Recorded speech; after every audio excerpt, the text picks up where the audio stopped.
Hello everyone, this is Varsha. I'm currently pursuing my BE in Sri Venkateswara College of Engineering in Civil Sim CSE AI department. In this session, we will discuss about waste audits and pollution prevention opportunities in key industries.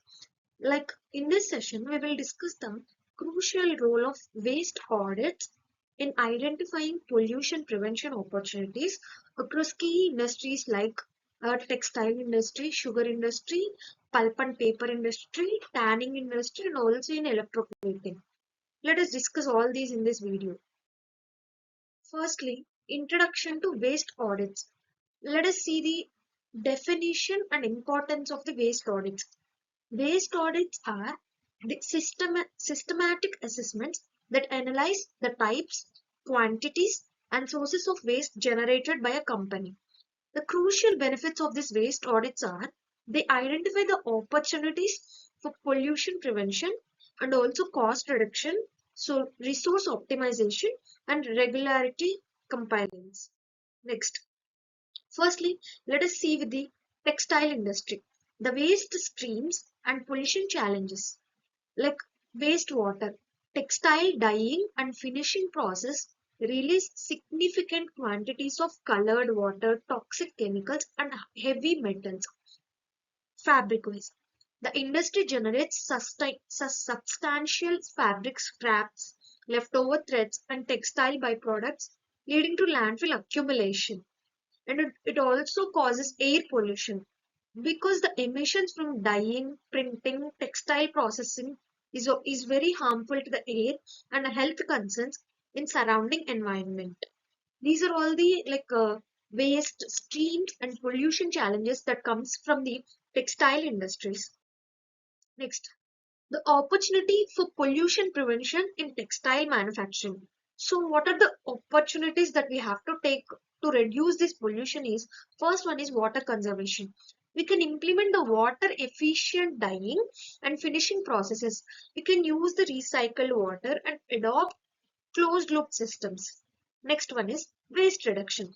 We can minimize the fabric waste through optimized cutting techniques, and we can utilize the leftover fabric for the new products and promoting textile recycling. Next one is chemical management. While adopting the clean color, we can adopt the cleaner production methods. We can minimize the usage of chemicals and transitioning to eco-friendly dyes and finishes. Next, let us see the sugar industry, the waste characteristics and environmental impacts. The first one is sugarcane baggies. A fibrous byproduct is often burned for energy generating, which generates greenhouse gas.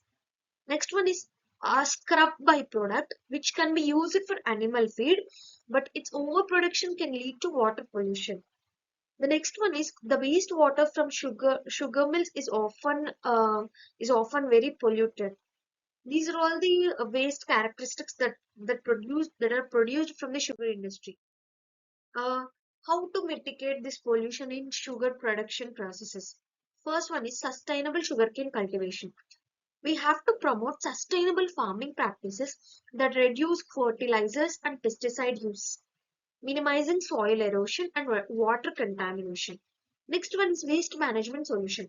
We can implement technologies for biogas production, anaerobic digestion, and composting to minimize the waste disposal and generate renewable energy. Next one is wastewater treatment. We can utilize advanced technologies for efficient wastewater treatment. We can reduce the organic loads and heavy metal contamination that are present in the wastewater. And we can use this water reconsumption or recycle. Next one is pulp and paper industry. The types of waste comes from the pulp and paper industry are first one is wood residues. Wood chips, sawdust, and bark are often used as fuel for energy production, but improper handling can lead to air pollution. The next second waste material is sludge. Sludge from wastewater treatment can be landfilled, but it is often contaminated with organic matter and heavy metals. The third byproduct is wastewater. Pulp and paper mills release large volumes of wastewater which contains the fabrics, legumes, and chemicals. Like how to control this pollution which is present in the pulp and paper mills are, first one is, as usual, we can use the closed loop system so that the water wastage will be minimized, and we can recirculate reusing wastewater, and we can reduce overall water consumption. Next one is bio-based chemicals. By using these bio-based chemicals, we can uh, we can decrease the pollution. That is, transitioning from traditional chemical processes to bio-based alternatives minimizes the release of hazardous chemicals. Next one is renewable energy. We can utilize the biomass boilers and other renewable energy to reduce reliance on these fossil fuels and minimize the greenhouse gases emissions. Next one is the hazardous waste that comes from the electroplating and tanning industries are. First one is heavy metal waste. Electroplating releases heavy metals like chromium, nickel, cadmium, which posing risks to the soil and water quality. The second waste is acidic wastewater. This acidic wastewater from electroplating and tanning processes requires careful utilization and treatment before the disposal. Next one is toxic fumes. As we know, the electroplating and tanning process generates fumes that need to be controlled. So, the strategies for preventing the pollution in these industries is, first one is waste audits. We have to regularly conduct waste audits to identify waste streams, quantities, and potential pollution sources. Next one is pollution prevention technologies. We can invest in advanced technologies for wastewater treatment, air pollution control, and waste reduction. Regulatory compliance. We have to adhere to all environmental regulations, and we have to seek the guidance from environmental agencies on best practices.